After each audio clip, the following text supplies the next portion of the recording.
Hello and welcome to MC Tech Talk with Betsy and Kit. With all the technology we use in education, we thought it would be a great idea to share some tech tidbits and hacks that will help make your use of technology more efficient and meaningful. You can find all of our episodes on our YouTube channel, MC Tech Talk, so make sure to like and subscribe. We'll be sharing our screens during the session as we walk you through the different tools.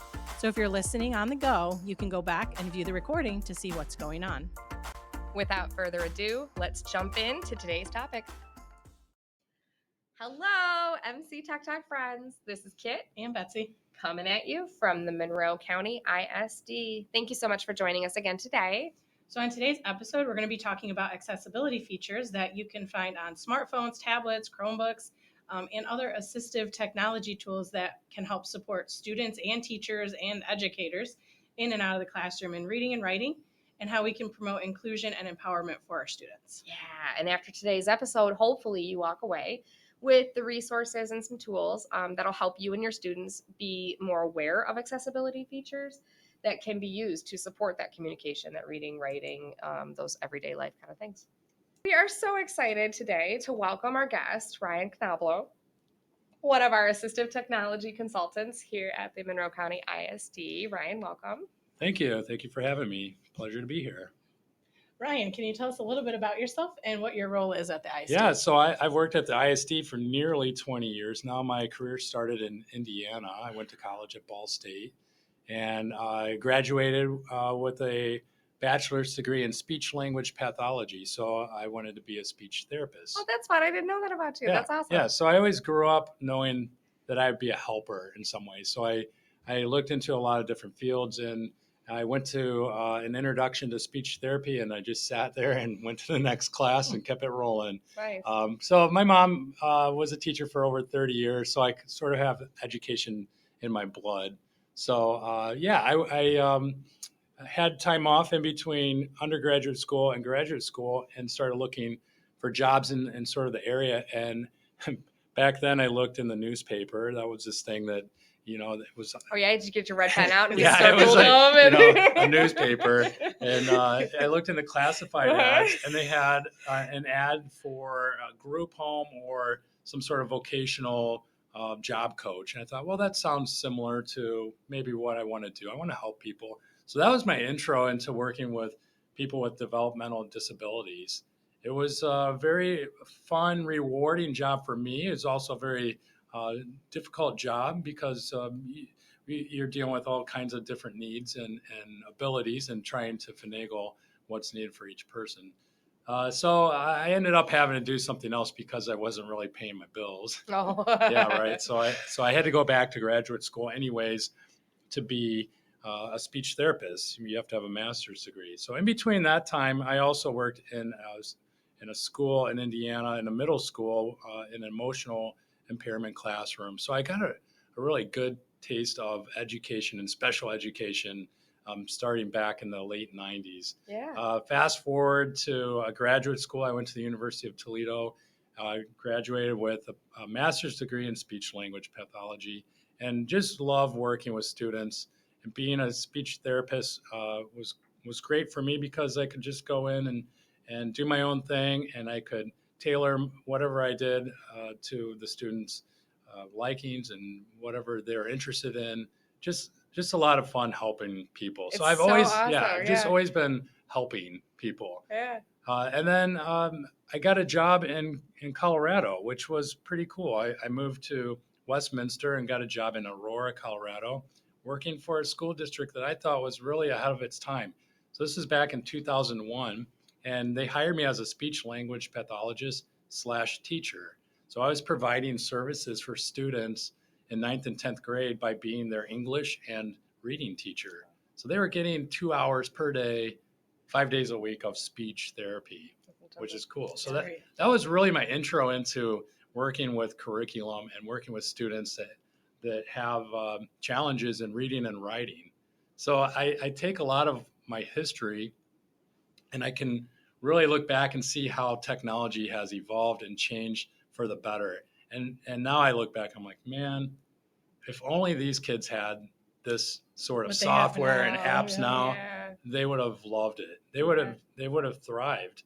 from having the things that we're going to talk about today. Some of the speech to text, talking, and it types for you. Like that alone was huge. I also have experience working in home health and private practice and in nursing homes. And I can give good application to all of these tools for all ages. Yeah. I work with a man. He's in his 40s. He had a stroke and has challenges with written language skills. So I've been showing him how he can use his phone to speak, to create emails, or to speak to create text messages, because typing and writing in particular is a big challenge for him. Yeah. Ryan, that's so cool. That's such a cool. Like that, yeah, right. Yeah. It's just like a regular application Yeah. that anybody can use. Yeah. Well, so tell us, so what you're describing really is like assistive technology, right? And that's your milieu now. Am I allowed to say milieu on the podcast? Okay. I think so. But yeah, so can you tell us, like, for our listeners, a little bit more about assistive technology is any sort of adaptation or any sort of product or some sort of a tool that's created to help someone with a task. So it could be something as simple as a cane, right? A cane would help someone walk better or balance their one of those grabber things. Or the grabber thing. Yeah, the grabber things. Yeah, actually, the back scratcher. Yeah. Right. Yeah. Right. Exactly. Like the grabber. Yeah. So it can be anything. Low tech or light tech, something that you like an everyday item, or something that you MacGyver and you make it into something so that it works. Or it can be something high tech like technology, like a phone or a tablet or a computer or an extension. So really the variety is large, because it could be something very simple to something very high tech like voice to text software, which somebody had to really develop that. I was talking earlier about going down to the Franklin D. Roosevelt Museum. I think it was his retreat. I don't know if it's the official museum, but it's in Georgia. And kind of boring probably for kids, but someone who's a super nerd like me into assistive technology, it was really cool. And we remember that Roosevelt had polio as a child, and so he had a physical disability, right? Yeah. And was wheelchair bound. Yeah, he was paralyzed from the waist down. Yeah, so he actually made a retreat for kids in the United States who had polio that were not included, to be able to have a camp experience, including an adapted pool. Oh. Like that was really cool to me. And then in the museum, it showed all of his gadgets and contraptions, and that's really what assistive technology is. Right. Anything from his wheelchair, like he was one of the first people with I would say a wheelchair. He used like a kitchen chair with bicycle wheels. Like that's totally MacGyver. That's so cool. It is MacGyver. Yeah, I love it. He had a hand-controlled car so he could drive.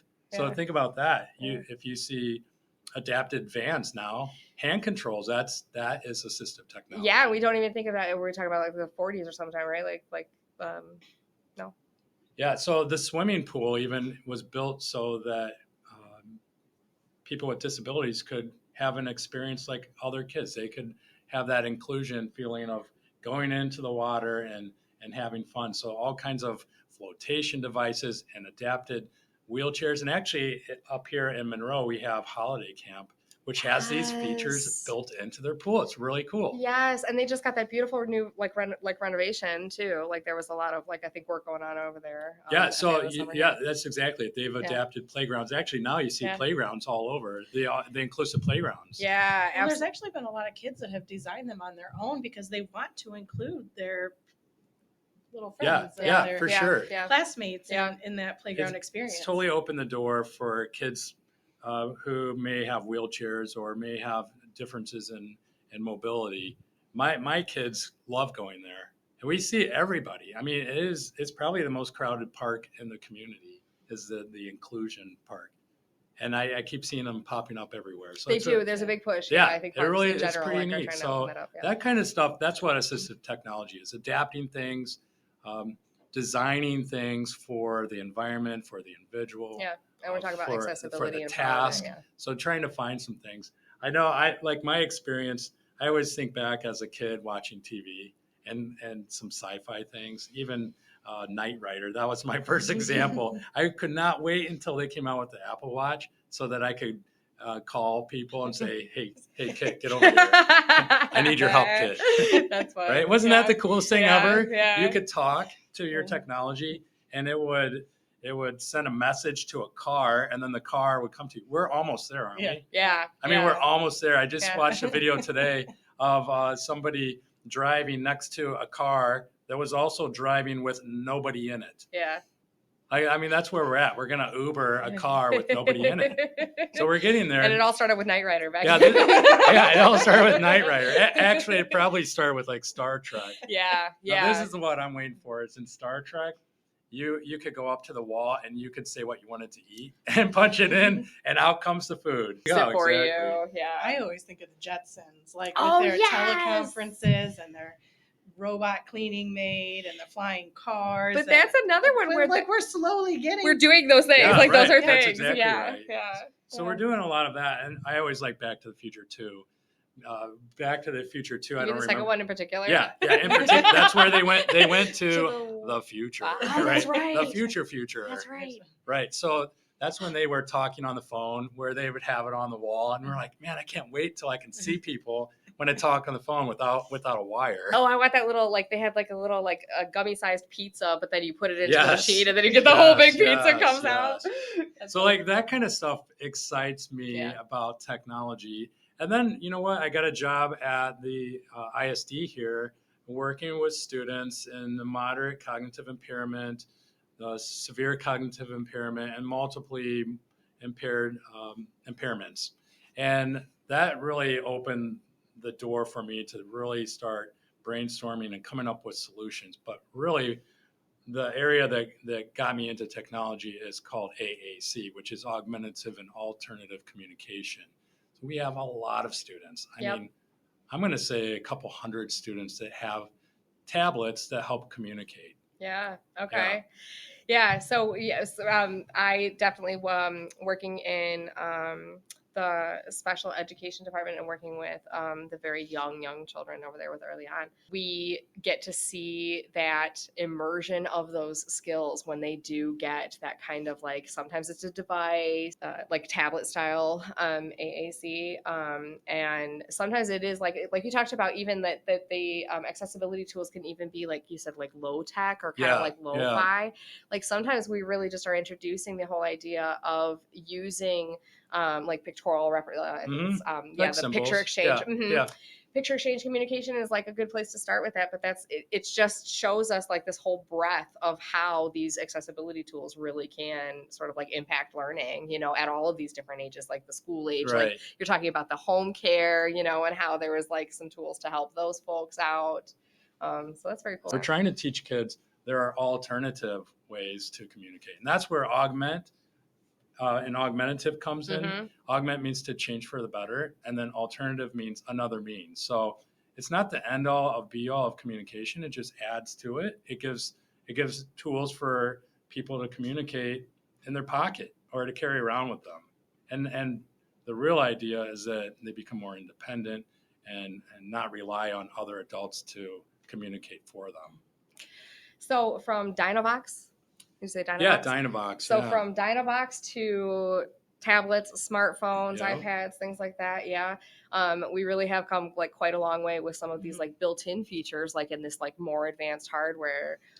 Yeah, Betsy, you want to share? So now when you buy a phone, an iPad, whether it's an Apple product, an Android, a Google, Samsung, whatever it might be, a lot of those features are already built in. So now it's just a matter of how do I use them and how do I leverage these to make my experiences better. Yeah, and they're constantly updating it too. Yeah, they are. I was going to say, half the battle is knowing that they're available. They're actually in there. You just have to know where to find them. When we were preparing for this episode, we realized the iOS 17 really brought a ton of these new accessibility particular features. Yeah. And I would say the first place for you to start is to go to Apple's webpage and go to their accessibility page.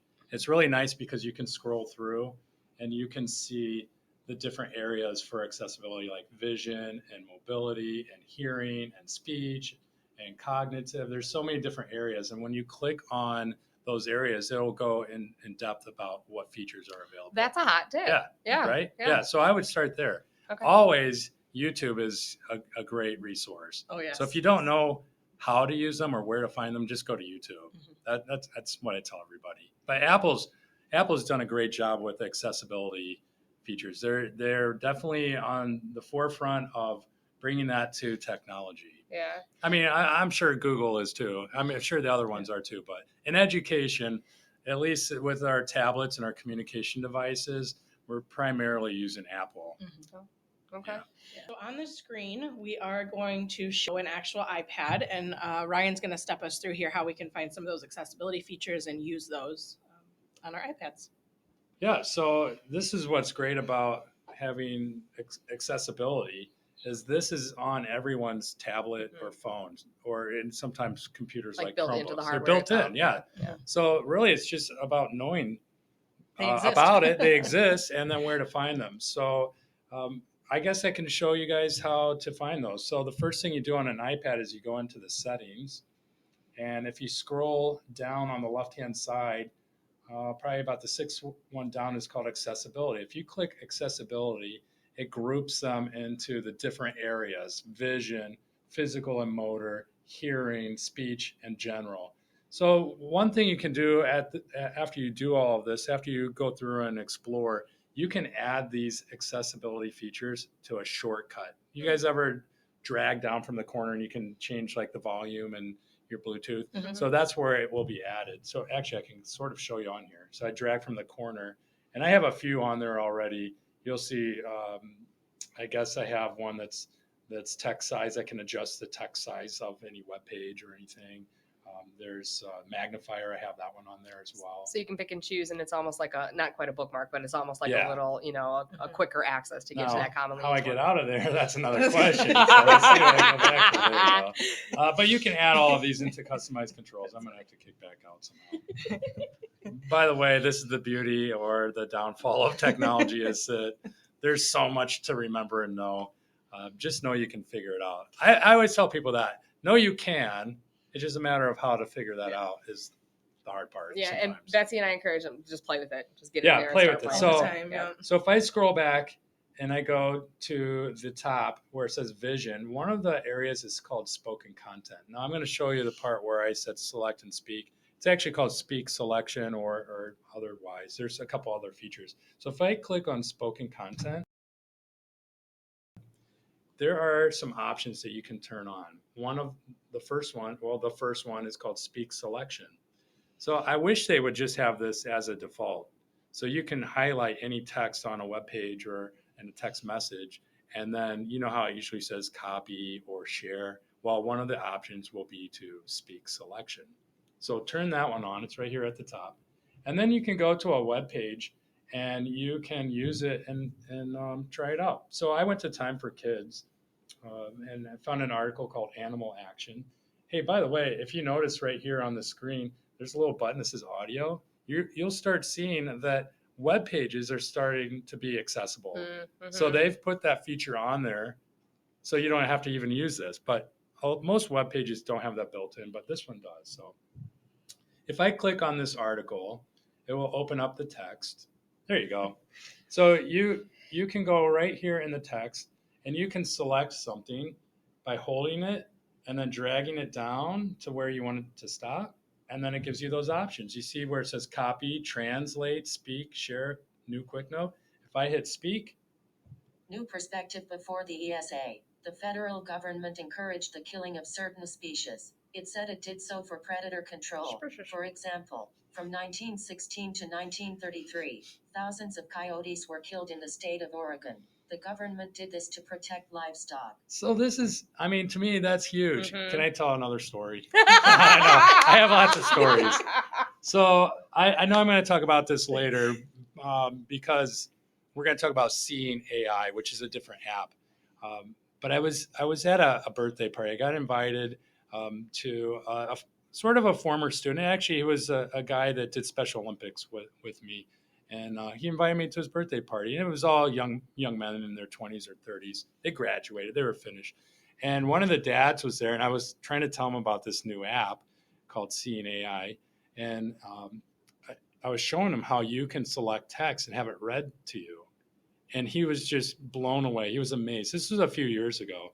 So I showed him this feature, how you can turn this accessibility feature on your phone, and you can highlight anything in an email or a text and have it read back to you.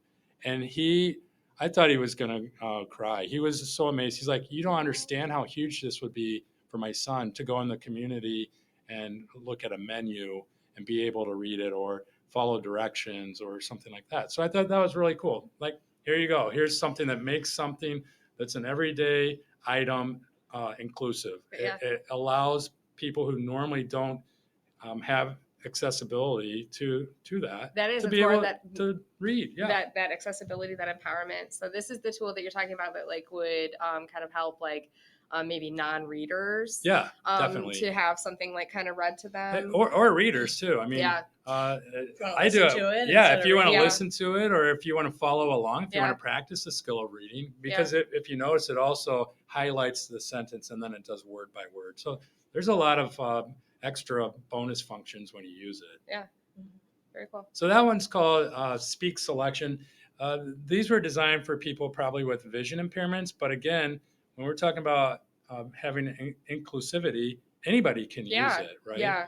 So there were some other ones in there that would do speak screen. So someone with a vision impairment, it will read everything that's on the screen, including all of the labels for the headers and the URL for the web page and all of the different things on the screen. So you can go through and you can adjust things, how the highlighted content is spoken. You can do it words and sentences. You can have it be a color. It can be underlined. But really, if you want to figure this out, you got to just dive right in and play around with it. Yeah.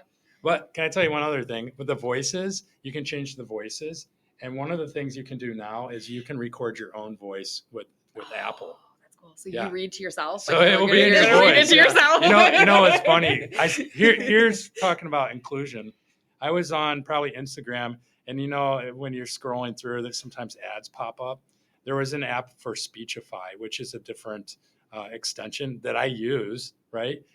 But it wasn't really geared towards me, and it was about Snoop. Snoop Dogg. Okay. Snoop D-O-G-G, Snoop Dogg, right? Yeah.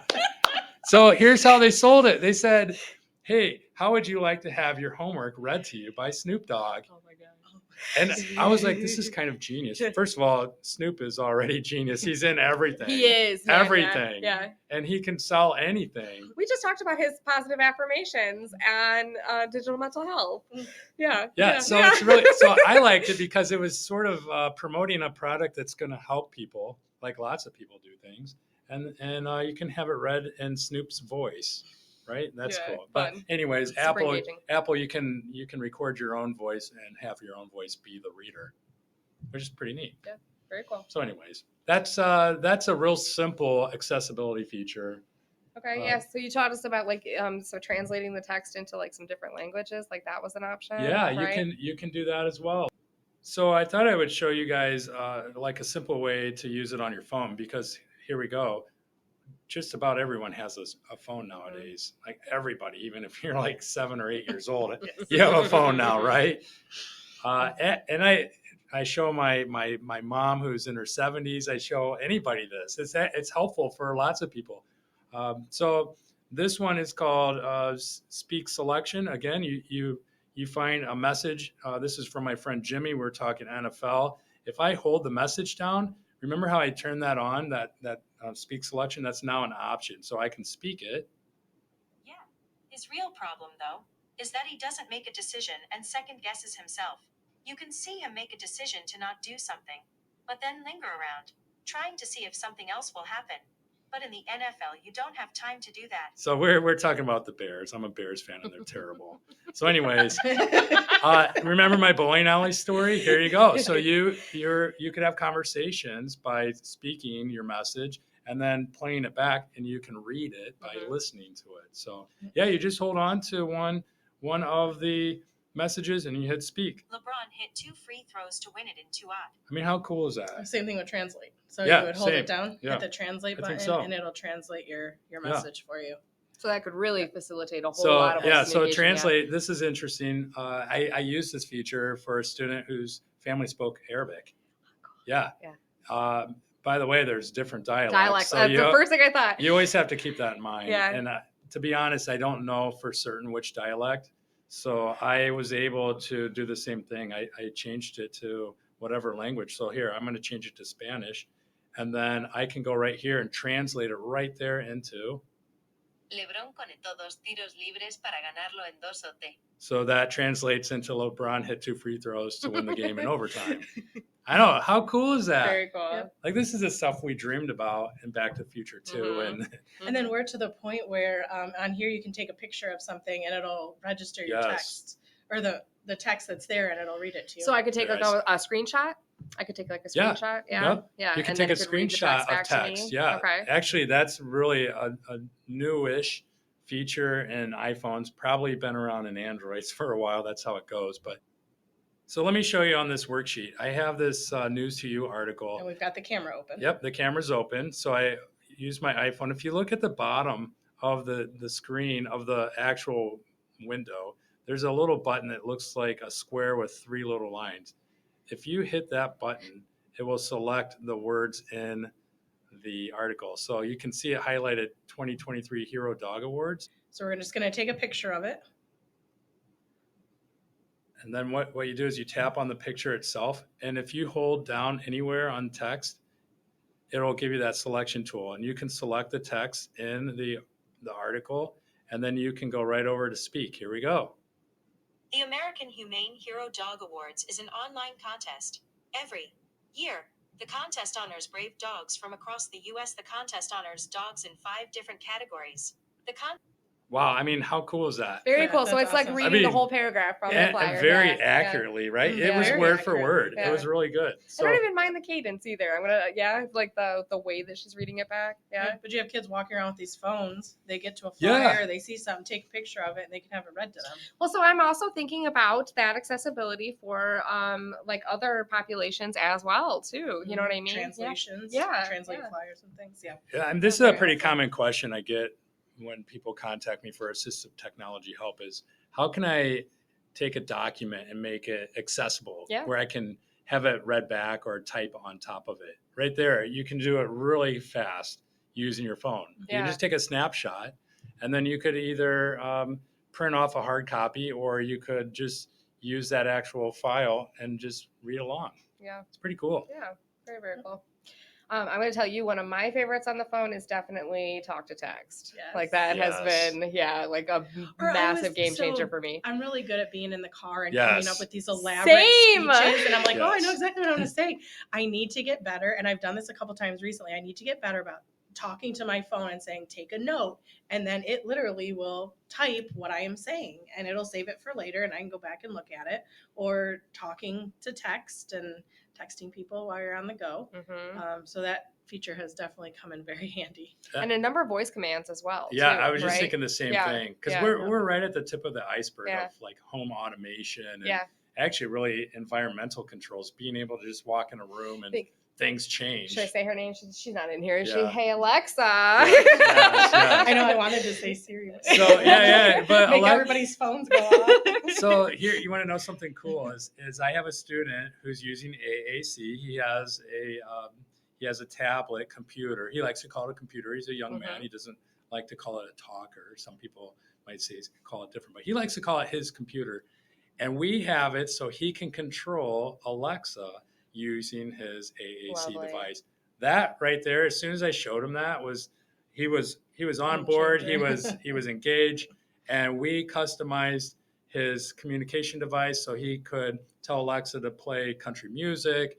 He could call in the other room, or he can make announcements if you have Amazon Echo devices in your house. Yeah. And then I went out to his house and we set up lights and fans and his environmental things, so he can use That's his. incredible. Yeah. So that is assistive technology. That is so cool. But I love how you're really pointing out, like, this is very individualized. Yes. Like, it really is very, like, that making that accessibility, like, for every person, every user. Yeah.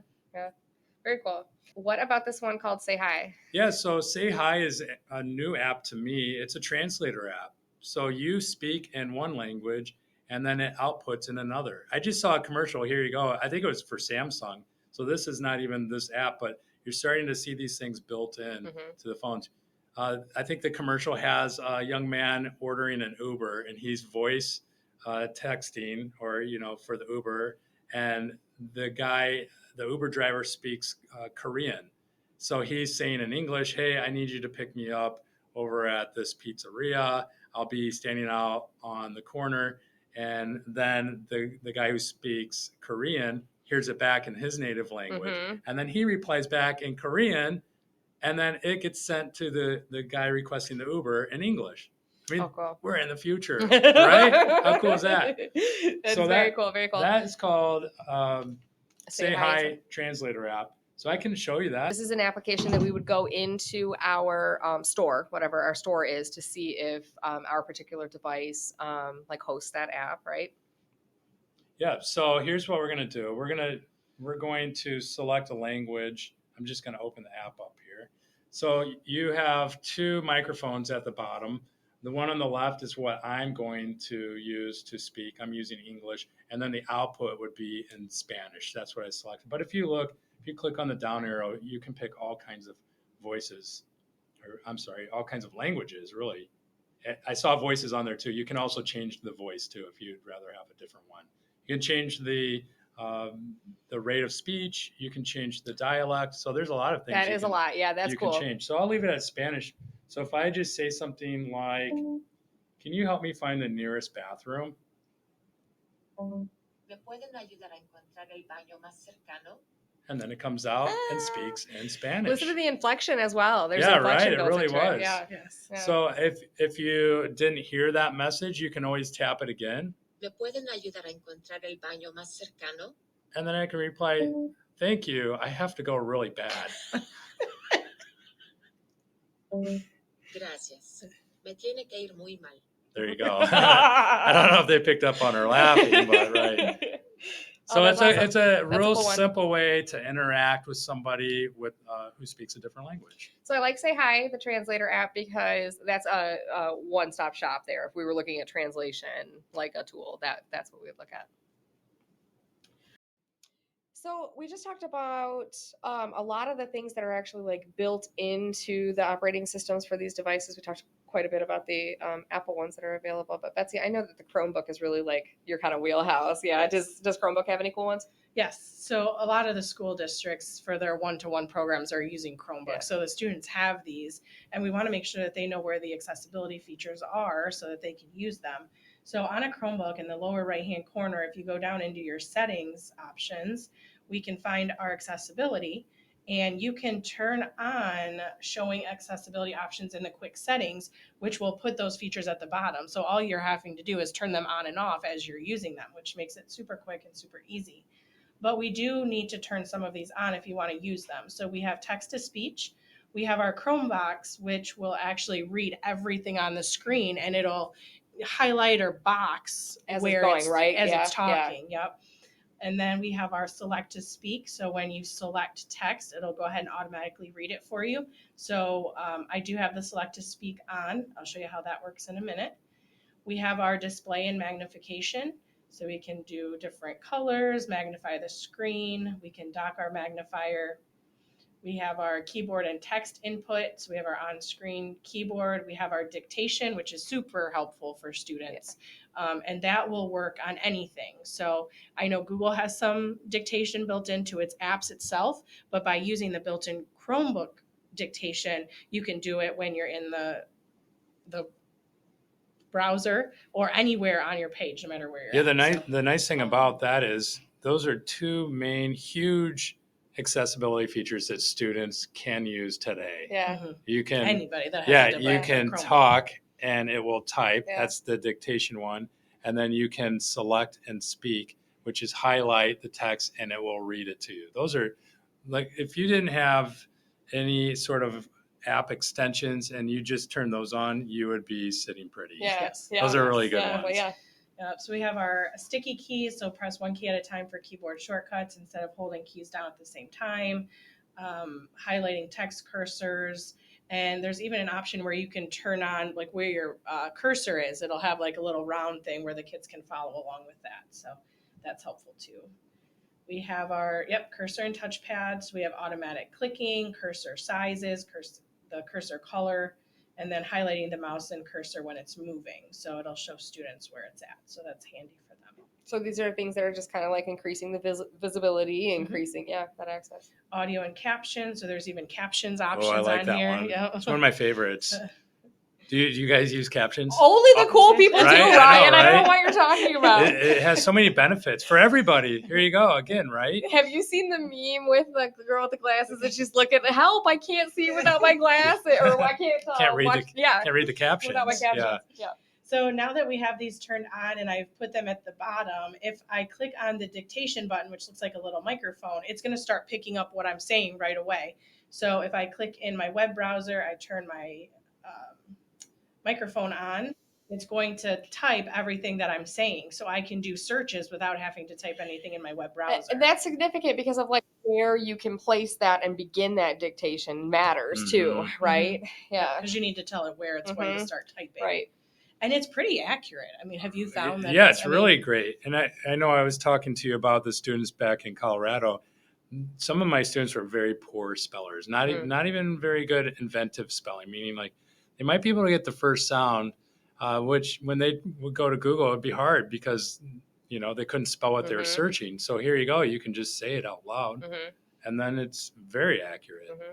So if we go to a website and I need something read to me, down at the bottom, you'll see the speaker icon, which is select to speak. It's right next to the microphone. When I click on that, it's going to let me choose what I want to have read. So I can choose something on the page here.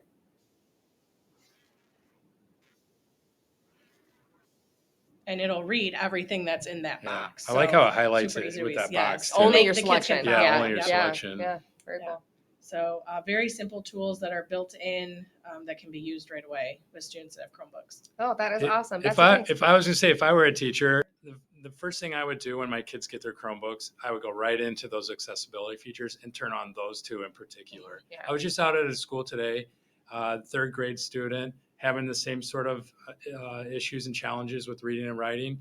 And we turned those on and just opened the door. Yeah. And he's the first kid. And you know what? If you teach the kids first, they teach the other kids. Yes. Yeah. And they teach the adults. I was just going to say the same thing. The teachers, really they're learning it too, right? Yeah, but all they'd have to do with both of those things turned on, they open up a Chrome web browser. Yeah. They hit the microphone button, type in what they want to search, click on your little microphone button, select what they want read. And so they've done it all without typing and reading. Two things right incredibly off the bat. simple. Click, click, right? And you know what's always great? Free.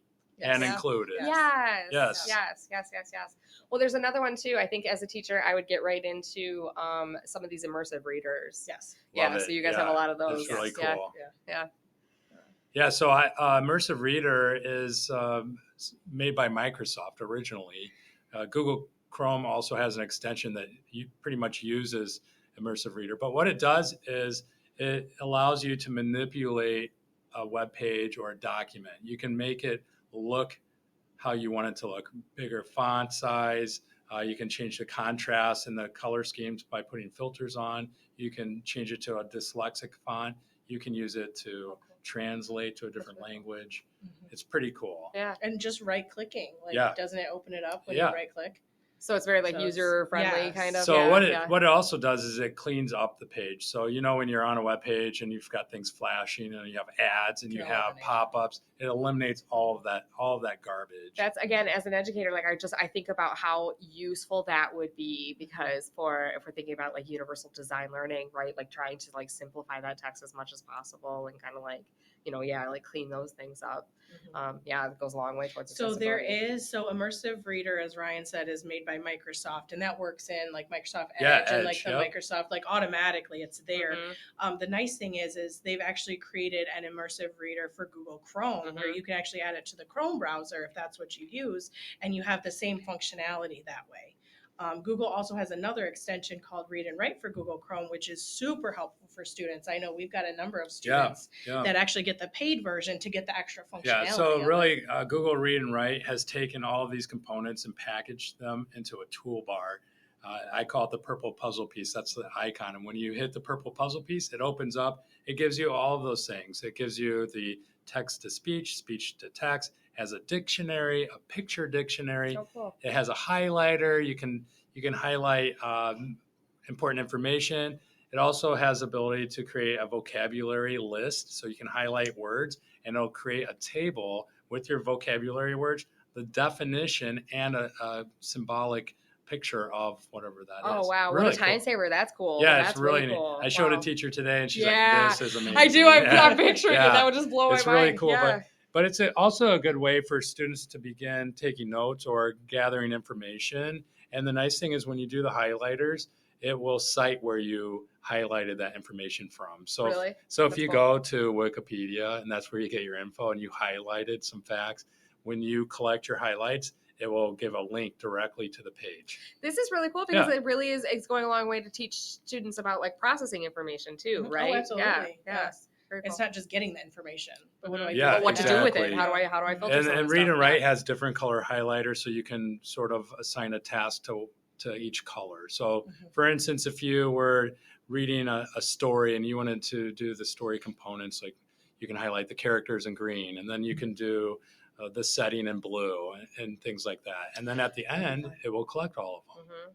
That'd be fun for a classroom. I'm just picturing, you know, Yeah. everybody's got All their the like kids' different different role. colors. Yeah, very, exactly. very cool. So Very it's cool. it's a really cool addition. They do have the free version, which is really bare bones. It is. It There's pulls not much, like but- the speech to text and text to speech.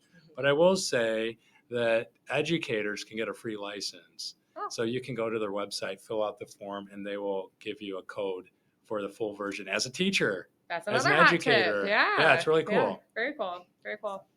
Any other reading apps that you, any other tools that help out? Yeah, so Dolphin Easy Reader app is another one that we use along with Bookshare. Bookshare is it's a website, or it's an organization really, that gives access to books to students with reading difficulties. Generally speaking, you have to have a 504 plan or an IEP to be a qualified person to get it. But what it is, it's like going to the library and finding an ebook, except Bookshare has pretty much every book, including most textbooks. So it's like every book in the world, but Yeah. like electronic version of it. Exactly. Right? With some And accessibility then tools so in it. what Yeah. Dolphin Easy Reader does, the app, is that it pulls from the Bookshare account, and then it reads the books to you. So it becomes an audiobook, really. Yeah. Yeah. That sounds like a power duo. So the Bookshare is a website for the organization that Exactly. provides those books in electronic format, right? And then the Dolphin Easy Reader, that sounds like an app available in most of the app stores. Actually, platforms. when we were researching it even more, it's available even on a Kindle, Yeah. which is kind of cool, right? So that when we're talking about accessible, you know, Kindles are $40. Here's my reader right here. Yeah. And you can add that app to it to read books. Awesome. It's pretty cool. Awesome. But you know what the real nice thing is about these tablets? They're all now starting to include this. So Dolphin Easy Reader, while it's really a great app, you can do a lot of the same things just using the tools we've talked about today. Yeah. Mm-hmm. Yep. So just a couple extra tools here that we want to cover. So we have our Apple Magnifier app, which we're going to show you a little bit about how that works, and then our Seeing AI app, and we'll show you a little bit on that too. Yeah, so the Magnifier is a built-in native app to Apple. So all Apple devices have these on iPhones and iPads. So when you use the Magnifier, you can adjust the zoom level. So for vision impairment, you can adjust the brightness, contrast, and color filters. You can take pictures and freeze the frame. It even has like people detection to let you know how far away a person is from you. It even shows you where the doors are in a room, and it'll even tell you what kind of doorknob it is. Oh my gosh. So I should show you guys. Should I show you guys? Yes, please. It's pretty cool, actually. So for me, I've added the Magnifier app to my accessibility menu. Remember the corner drag? So it's right down there at the bottom. It looks like a magnifying glass right there.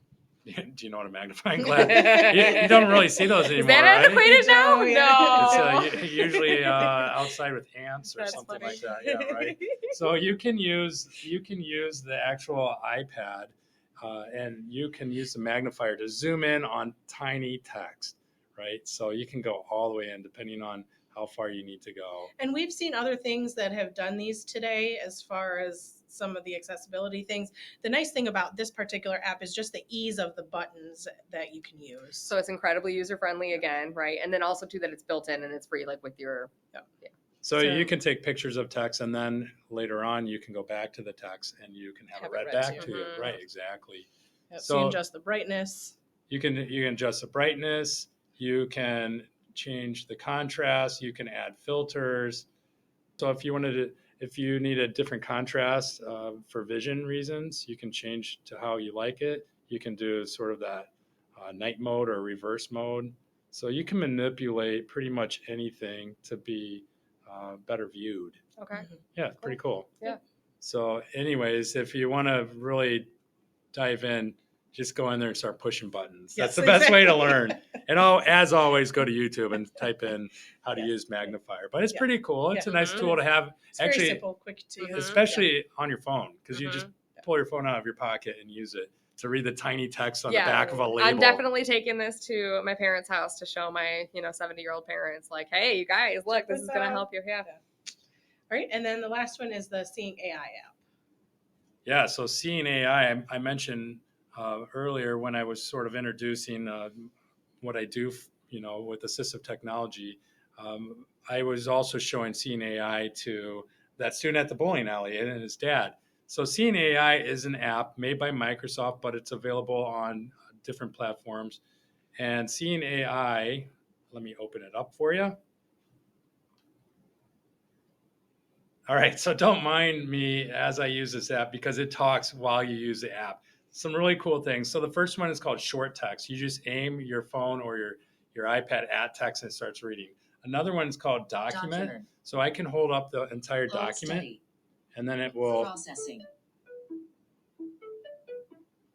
So it will take that whole article and it will turn it into text right there, which is pretty neat. And then you could certainly copy and paste it, or you can have it read back to you by highlighting it. So that one's pretty cool. The other one on there is a barcode reader. Here you go. This is kind of the funny part about it, is that if you aim it at stuff, it's going to talk. It's going to try to work. Yeah. So you have to go through. One of the really neat ones, though, that I like is the currency reader. I was just going to say, isn't this the one that tells you how much denomination of money is? Yeah, so I happen to have some money today. Coins, too. But see how it talks when you have it open? You just have to aim it at something that it's not going to read. So I'm going to change it over and lay out some money. And bottom edge is not visible. Ryan, coming in. All right, here we go. All right, here we go. Currency. Let's see what happens. Currency. Okay. It's going to work for us. It's not working for us. All right, let's scrap that one. All right, so the other one I like, it's kind of cool, is it's person. It identifies people. You want to try this? Okay, let's do it. Okay, one face near top edge. So it will tell you. One face near center, 6 feet away. So now watch this. You ready? Give me an expression. One face near top edge. Processing. 37-year-old woman with brown hair looking surprised. Yeah. Thank you. How great was that, right? You. I know. It's always funny. So I'll do a picture of me. One face near and top right. And it's always 5 feet away. One face near center. Process. 50-year-old man wearing glasses. Now come on. So all right, it's not accurate. I'm not 50. I'm close though. I'm 47. So it's pretty good. Oh it's pretty goodness. Good. So you can do all kinds of things. You can do one that's like a scene. Preview. So I can do chairs. Processing. A table and chairs in a room. So it will tell you what's in there. So it's reading the environment. And it's describing the environment so to it's us. really so anyways. It goes beyond the text and the speech. That's extraordinary. So it's really designed originally Seeing AI, so it's for vision impairments, but again, it's an app that can be used for lots of different reasons. I'm very impressed with how it named the emotion. I thought that was very cool, how it recognized the face and then it tried to name the emotion on the face. Yeah. Being able to read directions, cookbooks, step-by-step directions for other things, menus at restaurants. A menu, I'm going to walk out. Yeah, you just hold it up, street signs, anything like that. And that's where I was saying when I was talking to that dad about it, and he was just amazed at how a simple app like this would just open the world to his son. He'd be able to participate in things independently, which is huge. That's what we're going for, all right? about. Yeah. Yep.